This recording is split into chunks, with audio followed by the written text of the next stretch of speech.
મારું નામ બાબરિયા છે. હું ધોરણ 4 માં અભ્યાસ કરું છું. આજે મારી વાર્તાનું નામ બતકનું બચ્ચું છે. એક નાનું બતકનું બચ્ચું હતું. તે એના પરિવાર સાથે જંગલમાં રહેતું હતું. બચ્ચું થોડું મોટું થયું એટલે એની માએ એને કહ્યું, ચાલ તને તરતા શીખવાડું. બચ્ચું કહે, નાએ કોણ, તરે કોણ, ઠંડા પાણીમાં પડે કોણ? હું તો નહીં નાઉં, હું તો નહીં તરું. બચ્ચુએ તરવાની ના પાડી દીધી. છતાં પણ એની મા એને નદી કિનારે લઈ ગઈ. નદી તો બહુ મોટી હતી, બહુ મોટી. તેમાં કેટલા બધા વહાણો તરતા હતા. તે નદીના પાણીમાં કાચબા હતા, મગરમચ્છ હતા અને નાની મોટી માછલીઓ હતી. માએ ફરી બચ્ચાને પૂછ્યું, ચાલ નદીમાં નાહીએ, ચાલ નદીમાં તરીએ. બચ્ચું કહે, ના ના ના, નાએ કોણ, તરે કોણ, ઠંડા પાણીમાં પડે કોણ? હું તો નહીં નાઉં, હું તો નહીં તરું. બચ્ચુએ તરવાની ના પાડી દીધી. માને થયું કદાચ નદીમાં પાણી વધારે છે એટલે બચ્ચુને ડર લાગતો હશે. પછી તો તે એના બચ્ચાને લઈ એક તળાવ પાસે ગયું. તળાવમાં તો કેટલા બધા કમળના ફૂલ હતા, સિંગોડાના વેલા હતા, દેડકાઓ હતા, કાચબાઓ હતા અને નાની મોટી માછલીઓ હતી. માએ ફરી બચ્ચાને પૂછ્યું, ચાલ તળાવમાં નાહીએ, ચાલ તળાવમાં તરીએ. બચ્ચું કહે, ના ના ના, નાએ કોણ, તરે કોણ, ઠંડા પાણીમાં પડે કોણ? હું તો નહીં નાઉં, હું તો નહીં તરું. બચ્ચુએ તરવાની ના પાડી દીધી. માને થયું કદાચ તળાવમાં પણ વધારે પાણી હશે.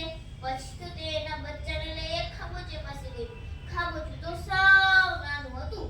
એમાં થોડું ઓછું પાણી અને ઘણો બધો કાદવ. તે કાદવમાં તો અળસિયા ફરતા હતા અને પાણીમાં દેડકાઓ હતા. માએ ફરી બચ્ચાને પૂછ્યું, ચાલ ખાબોચિયામાં નાખીએ, ચાલ ખાબોચિયામાં તરીએ. બચ્ચું કહે, ના ના ના, નાએ કોણ, તરે કોણ, ઠંડા પાણીમાં પડે કોણ? હું તો નહીં નાઉં, હું તો નહીં તરું. બચ્ચુએ તરવાની ના પાડી દીધી. માં તો મૂંઝાઈ ગઈ અને વિચારવા લાગી કે મરઘીના બચ્ચા ચાલે ને ચકલીના બચ્ચા ઉડે, પણ બતકના બચ્ચા તો તરે છે ને આ બચ્ચું તો કહે છે, હું તો નહીં નાઉં, હું તો નહીં તરું. એ તો કેવી રીતે ચાલે? આમ કહીને બતક તો હિંમત જ હારી ગઈ. ના છૂટક્યા વાત એના બચ્ચાના પપ્પાને કહી. બચ્ચાના પપ્પા તો ખૂબ ગુસ્સો થઈ ગયા અને તે એના બચ્ચાને લઈ એક વાવ પાસે ગયા. વાવમાં જઈને માએ ફરી બચ્ચાને પૂછ્યું, ચાલ વાવમાં નાહીએ, ચાલ વાવમાં તરીએ. બચ્ચું કહે, ના ના ના, નાએ કોણ, તરે કોણ, ઠંડા પાણીમાં પડે કોણ? હું તો નહીં નાઉં, હું તો નહીં તરું. બચ્ચુએ તરવાની ના પાડી દીધી. પપ્પાએ કહ્યું, જરા નીચું જો, વાવમાં કેટલું સુંદર પાણી છે. બચ્ચું જેવું નીચું નમ્યું એવું પપ્પાએ ચાંચ વડે ધક્કો માર્યો. બચ્ચું છપાક કરતું પાણીમાં જઈને પડ્યું. પાણીની અંદર ગયું, પાક ફફડાવે, પગ હલાવે અને તરે.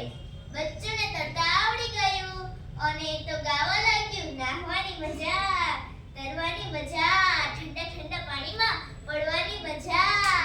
આમ કહીને તે એની મા સાથે ખાબોચિયા પાસે ગયું. ત્યાં પણ એને તરવાની મજા આવી. પછી તો તે એની મમ્મી સાથે તળાવ પાસે ગયું. ત્યાં પણ એને તરવામાં મજા આવી. પછી તો તે એની મમ્મી સાથે તળાવ નદી પાસે ગયું. ત્યાં પણ એને તરવાની મજા આવી. એટલામાં એના પપ્પા આવીને કહે છે, અરે વાહ, શાબાશ શાબાશ. જોયું ને વિદ્યાર્થી મિત્રો, એક પણ કામ એવું નથી કે ન સફળ છે. મન રાખીને કામ કરે ને તો ન સફળ કામ પણ સફળ બની જાય છે.